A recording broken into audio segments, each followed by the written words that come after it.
Welcome back to the channel. In today's video we're hopefully and finally going to be rebuilding the hybrid turbo for the Bora. If you see my previous video you'll see that this compressor wheel for the hybrid turbo, which is a JW Automotive GT1756V, this is absolutely destroyed, and I'll stick the video up on the screen so you can go and catch up on how that got destroyed. So if you've watched that video you will understand that I got a brand new compressor wheel from Turbo Rebuild Limited and it unfortunately didn't fit. So I sent them an email and said, look, I need to get the correct size for this, but I just can't get precise measurements from that because all the blades are completely broken. So what I done was I sent the one I purchased and the broken one down to them. They then had done all their measurements and sent me another compressor wheel free of charge, no cost, and they covered the postage. So I just want to give them a massive shout out to say thank you so much, and if you do need any turbo parts or anything, just hit them up and they'll get straight back to you, because each member of staff was so polite and they replied to me as quick as they could, and it is much appreciated. So I'll leave their link down in the description. So here's the new compressor wheel. I have looked at this before, but I thought I'd unbox it again for the video. And there we go. Again, these things are to me just an absolute thing of beauty. The fact that this is just a billet wheel from a solid bit of metal to then created into that is just something else. You can see the difference between the two of how bad this is. And as you can see, the turbo's in the background here, and all I need to do to fit this is heat this up with a blowtorch and it'll slide right onto the shaft, because it needs heat to go on. As you can see, that's as far as it goes on. So I'll heat this up, slide it on, and then we'll check with my modified front housing that if it fits or not. And if you're wondering how it's modified, I've done this T51R mod, which in my opinion is never been done before, especially with a turbo diesel. But yeah, let's get it on and see if it fits. Turns out the cap was broken off this, but I can actually operate it by hand.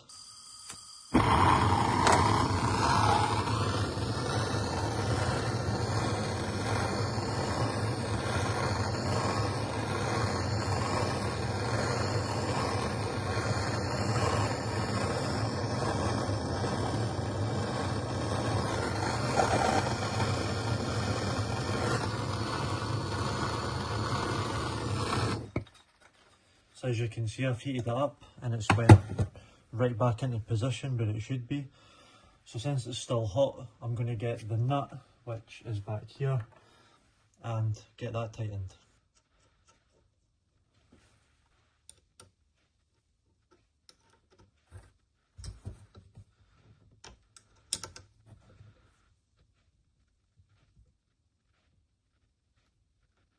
So this is now the moment of truth to see if the cold side will actually fit over the new compressor wheel.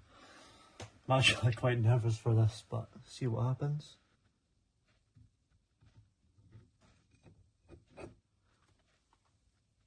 But I think I need to clock that. Clocking means I need to adjust the housing to the right angle of when it goes back on the car.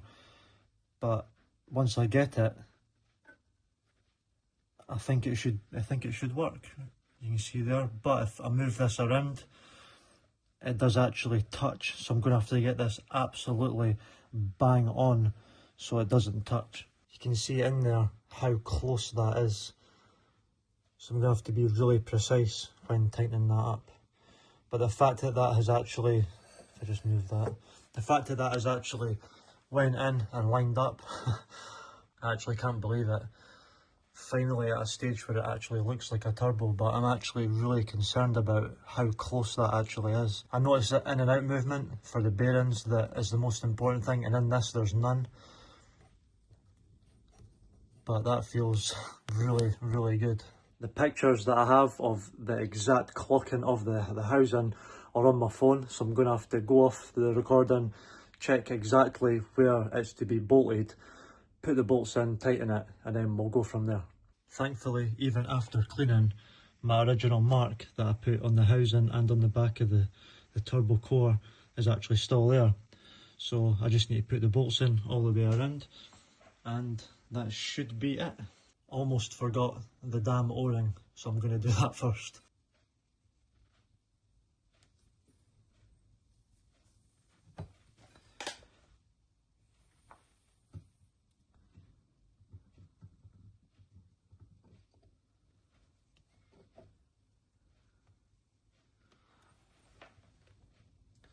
So that's the seal in, and then I've got 6 bolts to fit around the whole thing.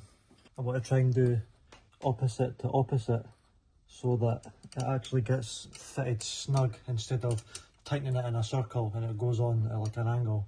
And get these other ones put in. If I remember right, I remember when I was loosening the bolts, this was coming off at the same time, so the bolts were just falling out.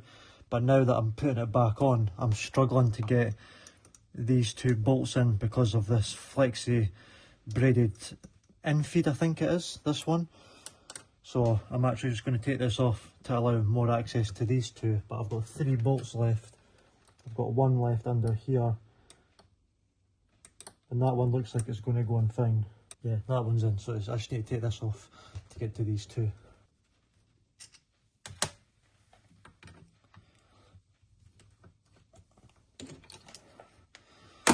That was barely even tight, that.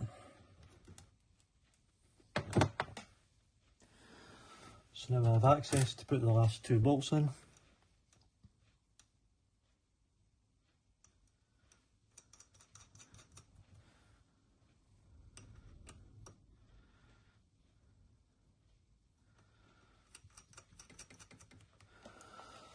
And I'll try and balance it in such a way that I can tighten them all in a certain sequence. Should be fine.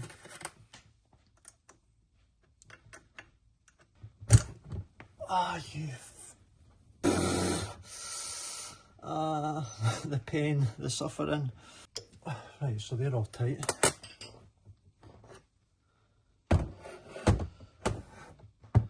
Okay, so cold side's all back on, all the bolts are in and tightened, and let's see what it's like.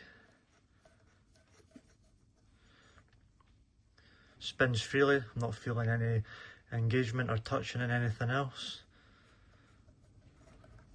I mean, the real test would be once it's on the car, but you can just see how close that is to the actual inlet, if you like. But I'm really wondering what this is going to sound like with this, which is basically DIY T51R mod that I'm trying out to see if it'll work. So it sounds like an absolute Wu-Tang war whistle. So really the only thing that's left is just a new exhaust gasket for when I fit it onto the car.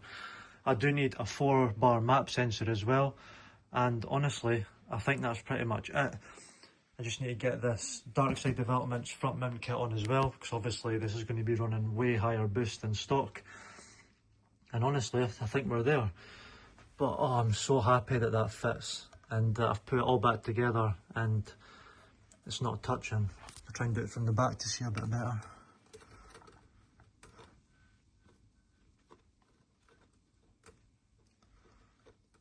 I'm absolutely chuffed that this has all came back together. This has been at least a couple of month process just with getting the housing machined, getting the correct compressor wheel size from this damaged one, which is now a collector's piece up there where it's going to live. Like I just said, I'm so buzzing that that's went all together, and it's went together really well.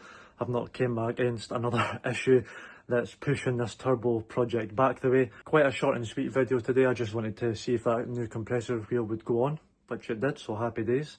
If you haven't subscribed to the channel, if you didn't know, YouTube is actually free to subscribe, so hit that subscribe button. If you don't follow any of my socials, such as Instagram and TikTok, they're down in the description. Also, another massive shout out to Turbo Rebuild Limited, who has basically allowed me for this to happen, because in my last video to do with the turbo, I did say that JW Automotive do not supply a compressor wheel on its own, which I don't agree with, because they should be on the part shelves for situations like this. But they hooked me up twice, because the first order that I done, the measurements weren't right. They sorted it, they sent me the right one, and now I can now say that I have a hybrid turbo for the PD130 borer. So happy days. Thank you very much for watching, and I'll see you in the next one.